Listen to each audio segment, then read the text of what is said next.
We are already in a state of martial law, and the world is watching. This is Donald Trump's America, and in this breaking story, the case of Abrego Garcia, the man who was erroneously abducted from Maryland and still sitting someplace in El Salvador, is coming full frontal in terms of the United States of America and democracy. And I'm going to show you that story in just a few seconds, because you will not believe what a Trumposphere sycophant just said this morning about the return of that man who's been ripped out of his home with absolutely no due process. I'll show you that in a few seconds. Real quick, take a look at this so you understand what's going on here with Tom Homan and ICE. The legal battle continues to return a Maryland man mistakenly deported to El Salvador. 29-year-old Kilmar Abrego Garcia was detained by ICE last month despite no criminal convictions in the United States. The Supreme Court paused an order that would have required Abrego Garcia be returned to the country while it considers this case. So how do you determine, or how do your people in the field determine that somebody is a gang member? Well, a lot of gang members don't have criminal histories. Just like a lot of terrorists in this world, they're not in any terrorist database, right? Many gang members don't have a criminal history. So we have to count on social media. We have to count on surveillance techniques. We have to count on sworn statements from other gang members. We have to count on, wiretaps and Title IIIs.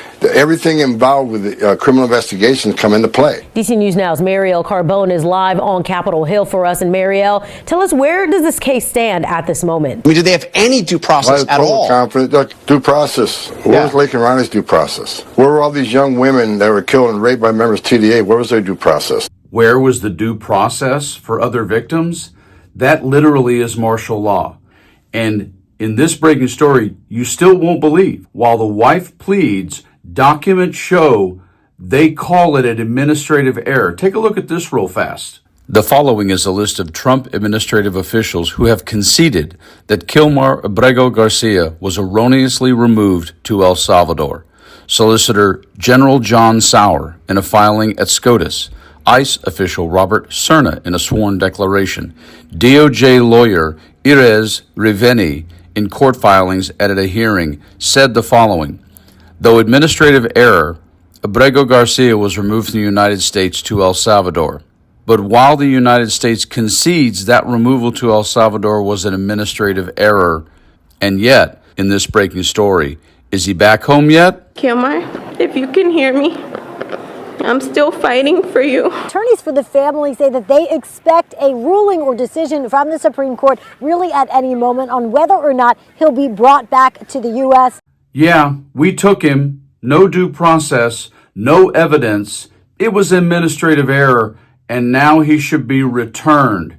Except for the fact, in this breaking story, there's always somebody around Trump who will never let him be wrong, so they invent the most absurd, insane, disgusting, and inhumane reason to not go get him. Listen to Stephen Miller this morning.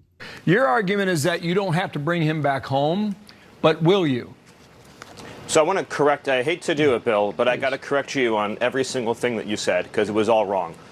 First, we won the Supreme Court case, clearly, 9-0. A district court judge said unconscionably that the president and his administration have to go into El Salvador and extradite one of their citizens, an El Salvadorian citizen, so that would be kidnapping, that we have to kidnap an El Salvadorian citizen against the will of his government and fly him back to America, which would be an unimaginable act and an invasion of El Salvador's sovereignty. So we appealed to the Supreme Court, and it said clearly, no district court can compel the president to exercise his Article II foreign powers in any way whatsoever. DOJ called me after that Supreme Court ruling, and they said, this is amazing. We won this case 9-0. We are in excellent standing here. So this has been portrayed wrong for 72 hours in the media. They said the most a court could ever compel you to do would be to facilitate return, which would basically mean if El Salvador voluntarily sends him back, we wouldn't block him at the airport. We would put him back into ICE detention, and then he would be deported either back to El Salvador or somewhere else.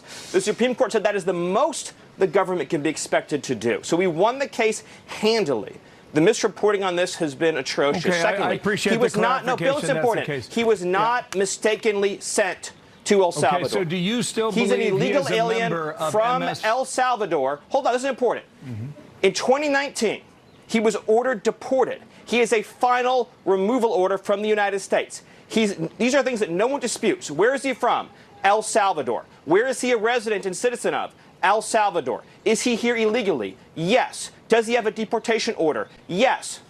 A DOJ lawyer who has since been relieved of duty, a saboteur, a Democrat, put into a filing incorrectly that this was a mistaken removal. It was not. This isn't even a normal level of hypocrisy anymore. This is gerrymandering people's lives, and that's why I started out by saying we're already in a state of martial law. That's why. That would be akin to someone saying, well, you broke that vase, and you said, well, you put that vase in a place it shouldn't have been. It's not my fault. No, it is your fault, Donald Trump. It is your fault, Tom Homan. It is your fault, Department of Homeland Security, ICE, and everyone else. It is your fault. You made an administrative error. No, you didn't make an administrative error. You'd have to make an administrative error if you actually checked on anything. But from Tom Homan's own words, as the head of ICE, they don't care. They're only going to do a certain amount of investigation, but if they think you look like someone who fits the bill, and I understand profiling in life for safety reasons, and many times in life when you profile someone just based on a visual, you might be correct. But when you're talking about deporting people out of a country where they legally and honestly are tax-paying citizens, and you don't do your due diligence properly to determine whether or not they should be gone, that is living in a state of martial law that we do not have and do not want in this country. Again, this is an example of Donald Trump allowing people he put in these positions. We all know Donald Trump once said, well, the buck doesn't stop with me. He literally said that in his first term. And so it should come as no shock.